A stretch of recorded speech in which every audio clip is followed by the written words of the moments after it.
Okay, we're talking scarring and wound healing. Last we spoke, we said that the trick to dealing with scars is to prevent them before they happen, because the likelihood of a scar is increased if you have an under-oxygenated area, toxic area, under-nutriated area.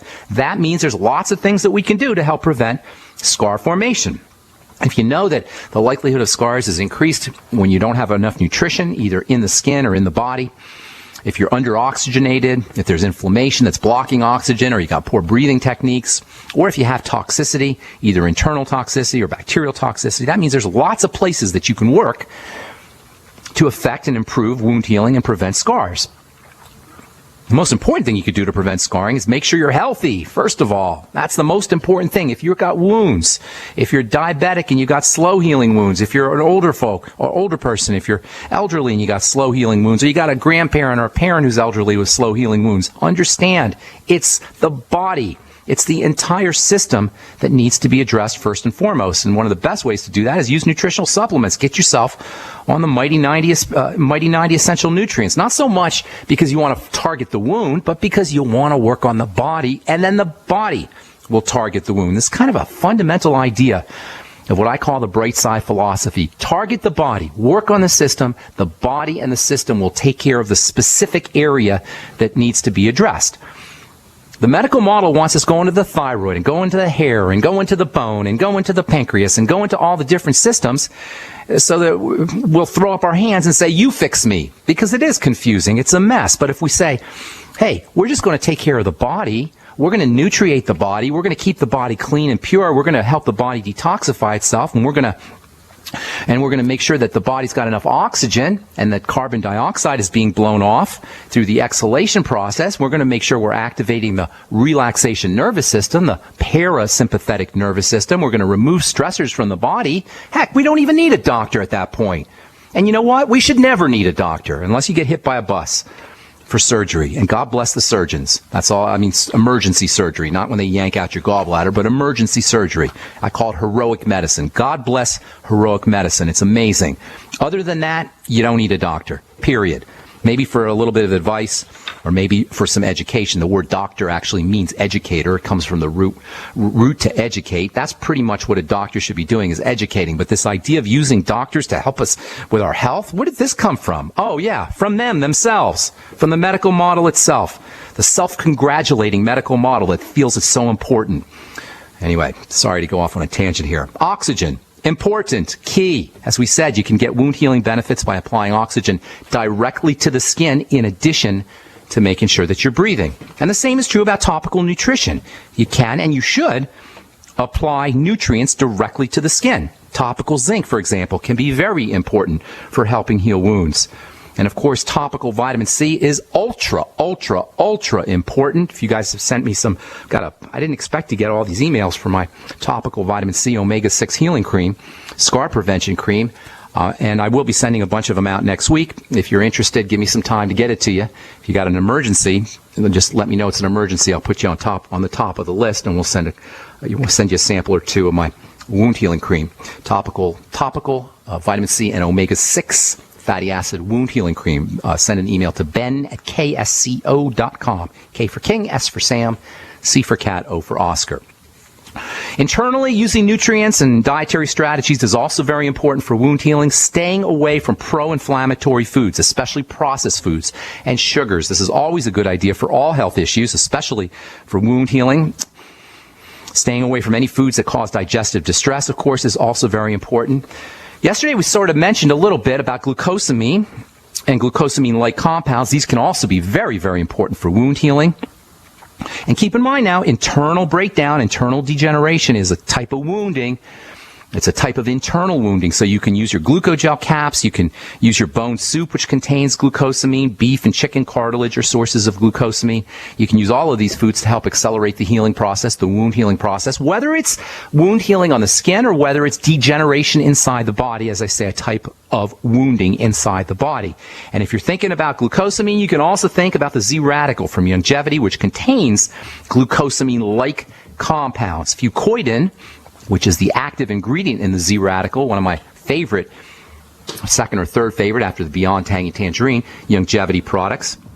Fucoidan, the active ingredient, has tremendous wound healing properties. It's also very important for thinning the blood, helping deliver more nutrients and oxygen to wounded areas, and also helping detoxify and cleanse wounded areas via its effect on blood dynamics, the way it improves hemodynamics, as they say, blood movement. You can add some Fucoidan Z, the capsules. The Z radical capsules, they're called Fucoidan Z. You can break open a capsule, put it in, and make yourself a wound healing gel that can be applied directly to the slow healing wounds or pressure sores or ulcers, pressure ulcers. There's a kind of a substance that's similar to Fucoidan called chitin, chitosan. Chitin or chitosan, they're similar, and those have some tremendous wound healing properties. Lots of great literature on chitin and chitosan for wound healing. I'll tell you what I mean when we come back from our break. I'm Pharmacist Ben. You are listening to The Bright Side on the Genesis Communication Network. Got lines open for you at 855-660-4261. We're coming back at you with more good health information right after this. Don't go away. So there's a cool story. I don't think it's directly from the Bible, but it's sort of a commentary from the Bible about King David. When he was a boy and he was watching his father's sheep, he came upon spider's webs, a bunch of spider webs that were strung across tree branches, and he thought spiders, he kind of wondered, what the heck are spiders for? So King David, he was plugged into God, and he says, God, why did you make spiders? You can't do anything with them. They only bite you. You can't do anything with their webs. You can't make clothes from their webs. They're pretty useless. And God says to David, nothing in my creation is useless. There's going to come a day when you will be very, very grateful that I made spiders. And David kind of forgot about it, and he grows up and he becomes this great warrior. He defeats Goliath and all the many of the enemies of Israel, and he marries King Saul's daughter.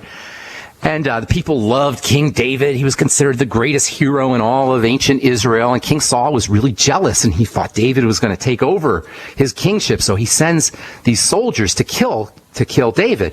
And David has to run away into the desert, and he hopes that King Saul will kind of forget about him. But King Saul doesn't forget about him, and King Saul keeps chasing him until finally one day David sees that King Saul's soldiers are getting really close, and he's afraid for his life. He's going to be killed by King Saul's soldiers. So David runs into a cave, and he hears the footsteps of King Saul's soldiers, and he knows that pretty soon they're going to find him, and he's really afraid, and he's shaking, and he's scared, and he prays to God. And then all of a sudden, David sees a big spider in the front of the cave. And then all of a sudden, he sees the spider is spinning this web all across the opening of the cave. And just before the soldiers come up to the cave to see if King David is in the cave, the spider finishes the web. The web is completely covering the opening of the cave, and the soldiers are ready to go into the cave and say, "Look, there's a web here on the cave. If King David were here, he would have torn the web, and the web would have been all ripped up. It wouldn't be closed. So he must be somewhere else. Let's get out of here." And because of the spider, King David, or David at the time, his life was saved, and David understands that God is wise, his creation is complete, there's nothing extraneous in all of God's creation. He thanks God for making all of the creatures, including spiders. So what does all this have to do with nutrition? Well, it has a lot to do with nutrition, because as it turns out, spiders and bugs and bacteria and the lowest life forms, the most primitive life forms on Earth, have the most powerful medicines in them. It turns out that spiders and bugs and flies and anything you could think of that's in the world of insects, not to mention bacteria, especially insects, have these special compounds in them. Insects have an exoskeleton. Their skeleton is on the outside. Mammals have their skeleton. Human beings and animals have our skeletons on the insides. It turns out that insects have their skeletons on the outsides, and these exoskeletons contain powerful healing medicines. How do you like that? Spiders and ants and wasps and all these critters that we consider to be pests actually contain powerful medicines in their exoskeletons. And among the most powerful compounds in these exoskeletons of insects is something called chitin or chitosan. I wrote a blog post on chitin and chitosan. It's up at pharmacistben.com if you're interested in checking it out. It turns out that chitin and chitosan contain natural glucosamine. Yes, the same glucosamine that you find in bone soup or that you get in the glucogel caps can be found in chitin and chitosan. And you can actually take chitin and chitosan. I'm not saying you want to go out and eat insects, although a lot of people do eat insects around the world, and there's a lot of futurists and scientists and sociologists, I should say, that think about and write about the future, who think that eating insects is going to be the next greatest food fad anyway. It's already starting to happen. You see the guy on Bizarre Foods on the Food Channel talking about eating insects. Survivor Man eats insects, and insects actually are a great source of protein, and they're a great source of glucosamine and a great source of chitin, and they got incredible healing properties. If you don't want to go out and eat locusts or eat grasshoppers or eat bugs, you can still eat chitin and chitosan. You can get chitin and chitosan as supplements, or you can apply chitin and chitosan directly to wounds. Chitin and chitosan films have been researched really voluminously. There's lots of literature on using chitin films and chitosan films that are applied directly to wounds. The chitin and chitosan is are the most abundant, second most abundant molecules in all of nature, and most abundant nitrogen molecules in all of nature. Yet again, another example of how important nitrogen is for the wound healing process. So anyway, chitin, chitosan, glucosamine, the Z radical, these are all great ways to help accelerate the healing process. You can drink your Z radical, or you can apply your Z radical directly to your wound in the form of Fucoidin Z, which is Z radical in a capsule form. You can get chitin and chitosan films via the internet, or you can get chitin and chitosan containing products in some prescription topicals. Glucosamine and fucoidin, which contains glucosamine, works, or is similar to glucosamine. I don't want to say contains it, but is similar, has some similar benefits to glucosamine. Both of these work with vitamin C. They work together. Vitamin C itself is stupendously important in wound healing. It's responsible for the rate-limiting step in collagen production. No vitamin C, no collagen. No vitamin C, poor wound healing, or no wound healing. Vitamin C deficiencies don't have to be frank. You don't have to be completely deficient in vitamin C. You can just have less vitamin C than you need, and that's going to slow down the healing process too. All right, I'm Pharmacist Ben. You're listening to The Bright Side on the Genesis Communication Network. Got a couple lines open for you. 855-660-4261 is our number. We're coming back at you right after this. Don't go away. Okay, 855-660-4261 is our call-in number. Let's head over to Virginia and welcome Cindy to The Bright Side. What's up, Cindy? How you doing this morning? Doing pretty good. I wanted to let you know I did what you suggested about my constipation. Say that one more time. I didn't understand. You told me Monday. Can you hear me? Yes. Okay, you told me, I stopped the Miralax and the Dulcolax. Okay. I added the flaxseed. Yes. I did the breathing. The breathing's very helpful. Isn't that amazing? Now I want you to tell everybody what you did without the grim details. But I want to. Okay, I sat on the toilet. Okay, I breathe in, I breathe out, and I do that, like you said, continuously while I'm trying to have a bowel movement. And you notice on the exhale that everything loosened up? Everything, it all loosens up. Isn't that amazing? It's something as simple as that. Why do doctors not tell us this? Instead of giving us drugs and Miralax, just something as simple as exhaling is so amazingly important. Thank you so much for sharing that. Appreciate it. So what's going on The other thing is, I have a postnasal drip. The person that I started with the longevity products told me to try to take butter in my mouth, let it melt like in the roof of my mouth, and let it drip down. Okay. Interesting. I hadn't heard that. Well, yeah. I mean, I called him first, and I couldn't listen to you yesterday. I had appointments, and so I did do that. I have allergies. When I moved to the East Coast, I had a lot of allergies. Okay. I took myself off Flonase about 4 months ago. Okay. Okay. Good for you. I've nasty drug. Not good at all. But I have a lot of postnasal drip. Okay, well, let's talk about it. It's related to the constipation. It's all part of the same picture. Yeah. Postnasal drip is a sign that the body feels like it's under attack. And this is really an interesting generic kind of symptom in the body. When the body feels like it's under attack, the blood vessels will open up, almost like a hangar will open up in an airport or on a military base to release the airplane so they can go up fight the enemy. Same thing happens inside the body. The blood vessels will expand so that white blood cells and immune cells can leave the circulatory system and enter into the area that's being attacked. And it happens throughout the body. What this means is anytime you have dripping or fluid secretion or snottiness or mucus or swelling or puffiness or even redness, you want to think about attack. The body feels like it's under attack. So then the question is, once you understand that, the question is, what is attacking the body? And that's all you have to figure out, Cindy, and your postnasal drip will go away. Same with the constipation, by the way. It's the same idea. The body feels like it's under attack. So it's activated this immune system and the stress system. All we got to do is figure out what is attacking the body. Now, there's a second strategy, and that is strengthening the defense department. I call the immune system the defense department. And that's also important. And I'll tell you how you do that in a minute. But the most important thing to do is whenever you have any dripping or snottiness or mucus or any kind of puffiness, swelling, even constipation, which can be a sign of an attack on the body, is figure out what's attacking the body.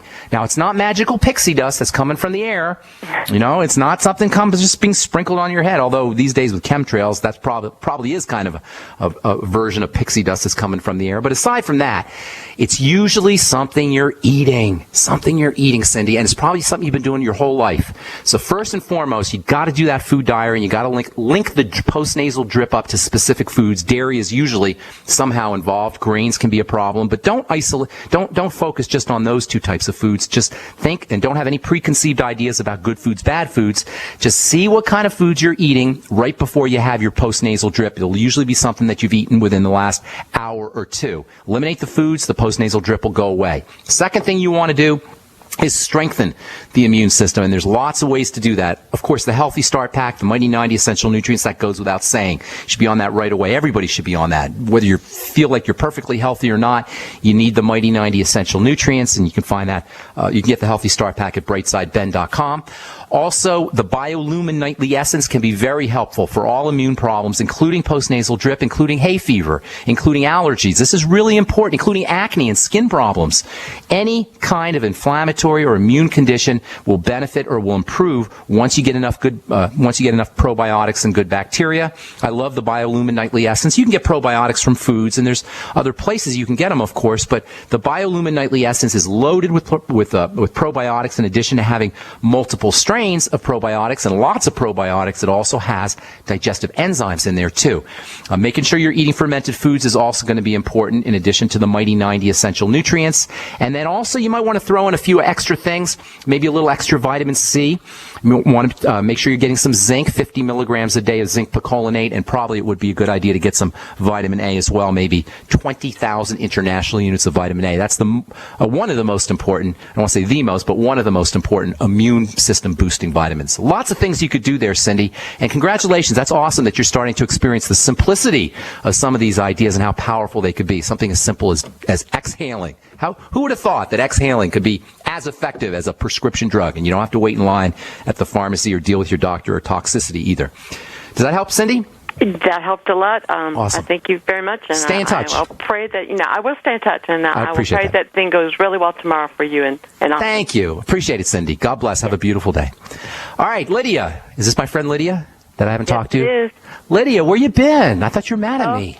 You were mad at me, weren't you? Come on. You were mad at me. No, I would never say that. No. You never admit it. What's going on, Lydia? A friend of mine thinks I'm taking too much vitamin A, and really? I'm only taking one soft gel a day. Really? Your friend's got a PhD? Your friend that has a PhD in vitamin A? No. That's been studying vitamin A all her life? Is that the friend you're talking about? No. The one who's an expert on vitamin A? No, not that one? She's just, that's why I'm calling you, because I don't know, maybe. Is this the friend that did her PhD dissertation on vitamin A and knows everything about vitamin? Is that the friend you're talking about? Oh, okay. Well, I can never argue with her because she has her PhD in vitamin A. She's studied vitamin A for decades, right? Look, I know no one who knows vitamin A better than you, and that's why I'm calling. Okay. I'm pulling your leg. I'm taking one a day. I'm only taking one a day. You're not taking one a day. Nobody takes one a day. You're taking how many international units of vitamin A a day? 25. Okay. 25 IUs a day. Okay, that's that's a little on the higher end, but I personally have been taking 20 to 25 a day for years. And Dr. Atkins, who he wrote a really cool. By the way, if anyone wants to read a really cool book about vitamins, get Dr. Atkins' Vita Nutrient Solutions, which was written by my friend Robert Crayon, who passed away. But Dr. Atkins, it has all of Dr. Atkins' protocols on there. He talks about people using 100,000 international units of vitamin A a day. In fact, the World Health Organization will send vitamin A to countries when there's an epidemic. They'll send vitamin A to these countries to the tune of 100,000 or 50,000 international units a day per person for measles and other kinds of viral epidemics, because vitamin A is so important for the immune system. So 25,000 is on the higher end of a daily dose, but it's certainly not too much. The thing about vitamin A is it works in tandem with protein, with zinc, and with vitamin D, especially vitamin A and D. You've probably seen vitamin A and D capsules together. Sure. Right? They work together. So when you're taking that much vitamin A, it's probably a good idea to make sure you're getting enough zinc, 50 milligrams a day of zinc picolinate, and also vitamin D from making sure you're out in the sun, the nice California sun. I do that. Good for you. I do all that. I don't think that. I would say that's not too much. Yeah, but that's not the reason she's worried. She's concerned because I'm taking 9 soft gels of the ultimate. Okay, welcome back to the bright side. Lydia in California. Sorry about that glitch, Lydia. No problem. That's okay. You were in the middle. Now, tell me, you were in the middle of saying something, weren't you? Yes, I was. Okay. No, what I wanted to tell you, the reason she's concerned about me taking too much vitamin A is because I'm taking 9 soft gels of the ultimate omegas, which, EFAs, fish oil. And how's that connected to vitamin A? Vitamin A is cod liver oil. No, vitamin A is not cod liver oil. Cod liver oil has vitamin A in it. Oh, I see what she's saying. Because of the oils have a little vitamin A in them. Is that what she's thinking? That's what she's thinking, and I'm taking 9 of them. Much ado about nothing. Much ado about nothing. Don't even worry about it. Here's the thing, though, on the 25,000 IU of vitamin A, in addition to making sure you're getting your zinc, getting enough protein, and getting vitamin D, you can skip a day here and there on the vitamin A. You don't need, because it is stored in the liver. And you'll know you have too much vitamin A by something called hypervitaminosis A, which simply means too much vitamin A in the blood. And when that occurs, you'll turn yellow. You'll get a little jaundice. You'll have a little yellow color. You may have some liver problems too, but you got to take like 200,000 IU of vitamin A for 6 months for that to occur. And then once you stop taking the vitamin A, it goes away. So I wouldn't worry about 25,000 IU of vitamin A, but you certainly can skip a day here and there. But 5 days. Different. I mean, taking the EFAs is a different thing, because I'm taking a lot. I mean, taking 9 capsules. That's not a lot. That's not a lot. Good. No, okay, good. That's not a lot. That's about right. So. How do you feel? That's the bottom line. How's your skin? How do you feel? Got some energy? My skin is better. It's definitely softer. There you go. Consistent now, and I do believe that. But good for you. Yeah, just notice your body. That's always the best thing to do. And it's nice to talk to you again, Lydia. I'm glad you're not mad at me. Oh no, I'm not. I could never be mad at you, Ben. Thank you, Lydia. Never. Have a great day. Well, thanks a lot. Bye-bye. Okay, say hi to Jim, too.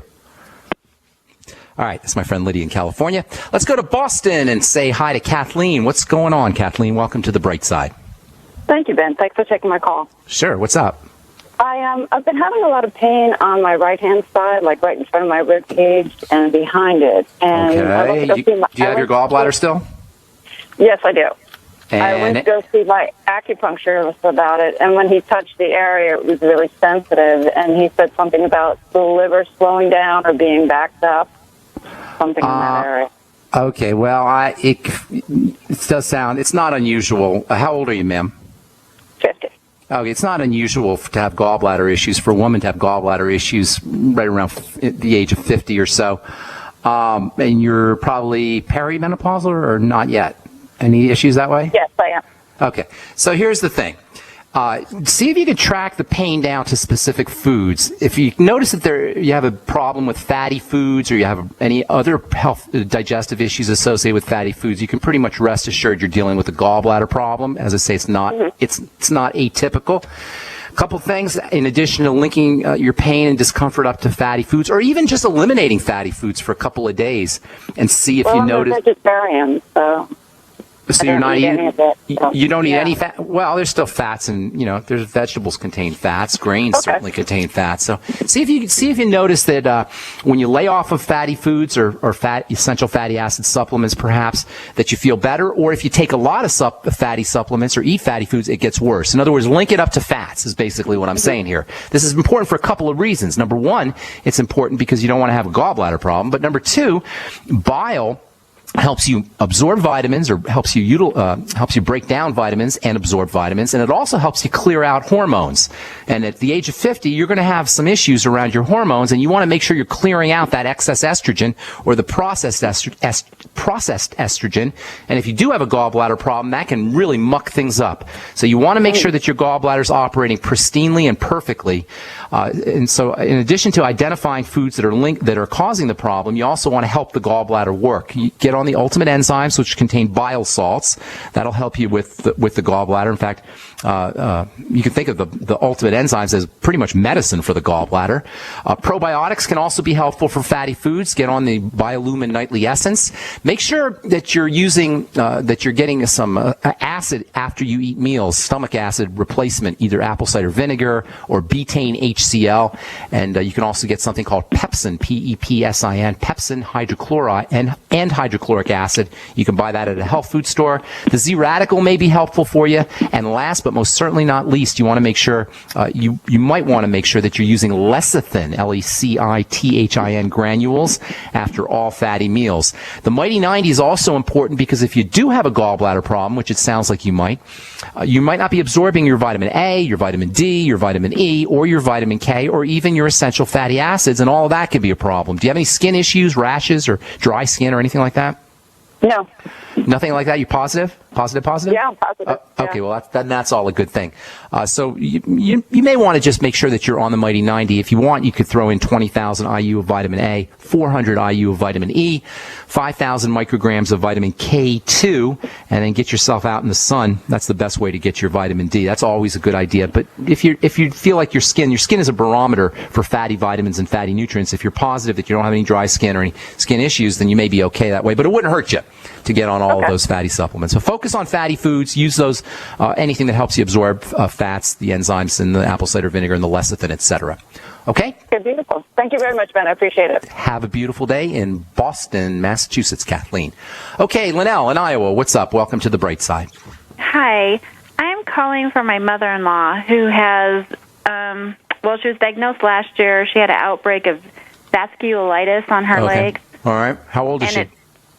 She's just turned 88. Oh, my goodness. Okay. But she's in very good health otherwise, she has eye issues and stuff. I mean, for 88, she's in good health. For 88, that's pretty good. Let's work slowly with our 88-year-old grandmother here. Start her working on the digestive system first and foremost. Get her on bone soup. That'll give her the liquid protein. And that's always important, easy to absorb protein, especially for elderly folks. If anybody has a relative or a friend in a nursing home or at home they're taking care of, bone soup is like a miracle. It's liquid protein, it's liquid glucosamine, it's easy to absorb, and it can be absolutely mind-blowing how dramatic health changes can occur for elderly folks who tend to be deficient in nutrients. Get her on the Beyond Tangy Tangerine. In fact, if you can get her on the entire Mighty 90, the Healthy Star Pack, that would be great. But definitely the Beyond Tangy Tangerine. Have her sip on it all day long. Focus on digestive health. Use the Biolumin Nightly Essence, maybe 3 in the morning, 3 at night. And also, it wouldn't hurt her to get on the Z-Radical. Most older folks love the Z-Radical because it tastes really sweet, and it does have some sugar in it, so you don't want to overdo it on the Z-Radical. But certainly a capful or two can be wonderfully beneficial, not just for the digestive system, but also for the circulatory system.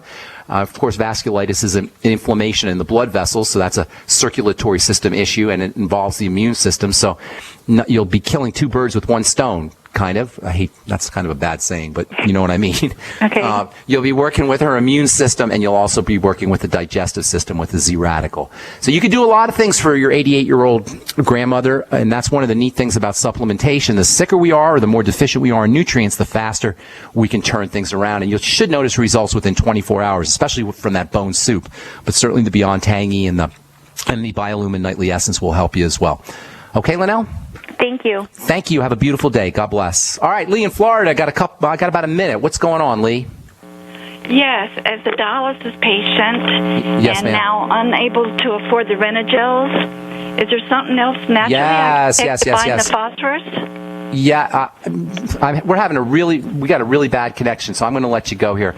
And if you could call me back tomorrow, because we only have about 30 seconds, but I'll just give you a couple of ideas about can you disconnect that, Aaron? Yeah, there we go. I don't know what that noise was. Dialysis is really interesting. You want to focus on the blood when you're thinking about dialysis. Now, if you can't, I didn't hear what Lee was saying she couldn't afford. Had a bad connection there. But dialysis is really, it's very, very important. There's an epidemic of kidney disease, and that's because there's an epidemic of dirty blood. The kidneys filter the blood. That means that over the course of time, as the blood is becoming dirtier and dirtier and dirtier, the kidneys, which are like a spaghetti strainer for the blood, eventually will become clogged, and that's what dialysis, that's how you end up on dialysis. So making sure you're eliminating any toxicity that's coming into the body, especially through food, is job number one, and it's especially helpful if you do it before you're on dialysis, as your kidneys are starting to break down, as your kidney numbers or creatinine clearance is starting to drop, etc. That's when you really want to start focusing on the kidneys. The two biggest causes of dirty blood are food and sugar. So eliminating any kind of problem foods, focusing on digestive health, and then also making sure that you're staying away from sugar and processed food that can whack out blood sugar and ultimately affect the kidneys. That's why diabetics know good and well that kidney disease goes hand in hand with long-term diabetes and dysglycemia, messed up blood sugar. Also, the Mighty 90 essential nutrients, especially water-soluble nutrients, the B-complex, and electrolytes and vitamin C. And of course, you'll get those in the Beyond Tangy Tangerine. You can find out all about it at brightsideben.com. And you can also click on the Join the Team link and help me in my mission to educate the world about the power and importance of a good nutritional supplement program. Thanks for listening, folks. Hope to see you in Austin, Texas tomorrow at the Houston Tillotson University, King Seabrook Chapel, 7 p.m. That's all the time we have for today. Have yourselves a wonderful, awesome, spectacular day. I'm Pharmacist Ben. We'll talk to you later. Bye for now.